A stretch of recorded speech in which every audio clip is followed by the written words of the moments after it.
Hello अस्सलाम वालेकुम। मेरा नाम है आयशा आरिफ खान।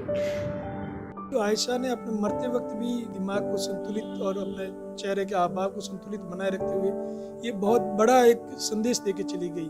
ये समझ लीजिए खुदा की ज़िंदगी इतनी ही होती है और मुझे इतनी ही ज़िंदगी बहुत सुकून वाली मिली। उसने जो पहले बताया और कहा कि उसके पति के लिए संदेश था कि तूने जो कहा वो मैंने तुझे बचाने के लिए वीडियो बना के भेज दिया। प्यार करते हैं आरिफ से, उसे परेशान थोड़ी ना करेंगे। अगर उसे आज़ादी चाहिए ठीक है, वो आज़ाद रहे। और मैं जो भी कुछ करने जा रही हूँ अपनी मर्ज़ी से करना चाहती हूँ।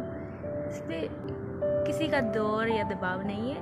दूसरा संदेश उसने अपने माँ बाप को भी कहा, डैड कब तक लड़ेंगे अपनों से, गैस विड्रॉल कर दो। तीसरा संदेश जो उसने दिया वो एक समाज को दिया। मोहब्बत करनी है तो दो तरफा करो, एक तरफा में कुछ हासिल नहीं। ये एक दुनिया को बहुत बड़ा संदेश दिया और इससे हमारा दिल भी बहुत झकझोर दिया। अल्लाह से दुआ करती हूँ कि अब दोबारा इंसानों की शक्ल ना दिखाए। अलविदा अलविदा। अहमदाबाद की आयासा, जिन्होंने 4-5 दिन पहले अहमदाबाद की साबरमती नदी में कूदकर अपनी जान दे दी। जान क्यों दी, पूरी कहानी जानने के लिए हमारे साथ में हैं आयासा के मामा, जो जालोर में वकालत पैसे से वकील हैं। उनसे जानना चाहेंगे। सर, आयासा आपकी भांजी थी? जी, मेरी भांजी थी, सगी भांजी थी। सर, पूरा बताना चाहेंगे कि आप किस तरह का मामला था? ये इसके शादी के बाद में कम से कम 1.25 साल तक तो ये ठीक ही थी। उसके बाद में इनके पति पत्नी के झगड़े होने लगे। मैं भी कई बार इनके घर गया, इनमें समझौता भी हुआ। मैंने कहा देखो आप परिवार को अच्छे से चलाओ। कई बार मानते, लेकिन धीरे धीरे इसके जो पति ने उसने क्या नाम है मारपीट भी शुरू कर दी और उसके बाद में उसको प्रताड़ित की, यहाँ तक कि 4-5 दिन इसमें खाना भी नहीं खिलाया। फिर इनके घर से मुझे कहा कि साहब इसको ले जाओ आप। तब इसके पापा को फ़ोन किया, वो आके ले भी गए। फिर समझौता भी हुआ सामाजिक रीति रिवाज के अनुसार, लेकिन ये तो माने नहीं और उसके बाद में वापस इसको अहमदाबाद पियर भी छोड़ दिया। शादी से पहले आयासा जालोर आती थी? हाँ, जालोर आती थी। ये इसका ननिहाल है यहाँ, तो ये बहुत ज़्यादा ननिहाल से लगाव रखती थी, इसलिए ननिहाल जब भी छुट्टियाँ होती थी तो ननिहाल में ही आती थी ये। इनके आयासा और आरिफ के बीच में जो संबंध थे वो किस तरह बने थे? वो ये ज़्यादातर यहाँ आती रहती थी ना जालोर, और उनके परिवार में एक बार मौत हो गई थी तो हम वहाँ आने जाने लगे, बैठते थे। तब उनके थोड़ा मेल मुलाकात हुई और वो अपने एक दूसरे को चाहने लगे। शादी किस वर्ष में हुई थी? शादी 2018 में हुई थी। और ये अनबन जो शुरू हुआ था वो कब से शुरू हुआ था? ये 19 के बाद, 19 लास्ट में के आसपास ऐसा शुरू हो गया था। जब ये उन्होंने जान दी नदी में कूदकर, उससे पहले कभी आपसे उन्होंने संपर्क किया आयासा ने?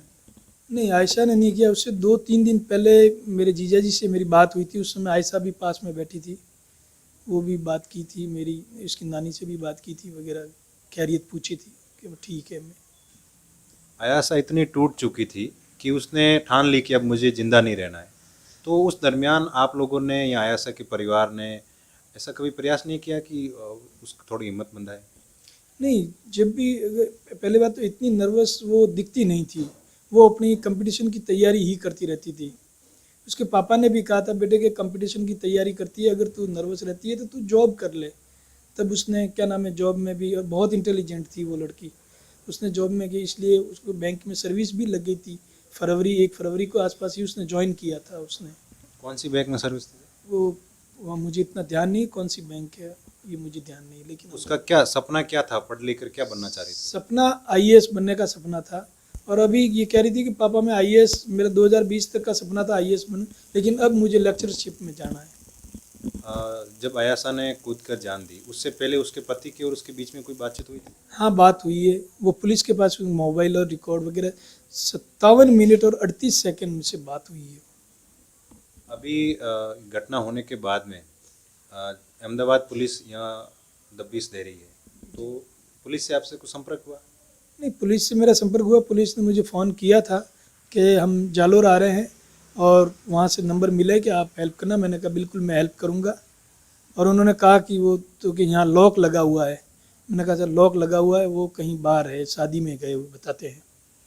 और उसके बाद में वो शायद उनके मामा, जो लड़के के मामा हैं शिवगंज में, उसके वहाँ शादी में था, क्योंकि उनके वहाँ का वीडियो भी हुआ है कि वो डांस वहाँ कर रहा है परसों का।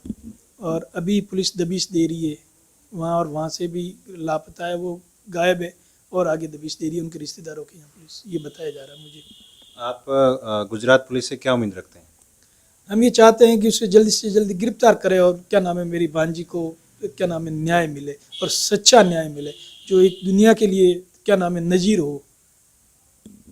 तो ये है अयासा के मामा अजरुद्दीन खान, जो कि जालोर में पेशे से वकील है, और इन्होंने पहले भी अयासा को संभाला था, और उसके पति आरिफ से भी बातचीत की थी कि आप दोनों एक दूसरे परिवार में जो अनबन है उसको दूर करके अपनी ज़िंदगी जिए, लेकिन दोनों की अनबन दूर नहीं हुई, और आखिर में अयासा को अपनी जान देनी पड़ी।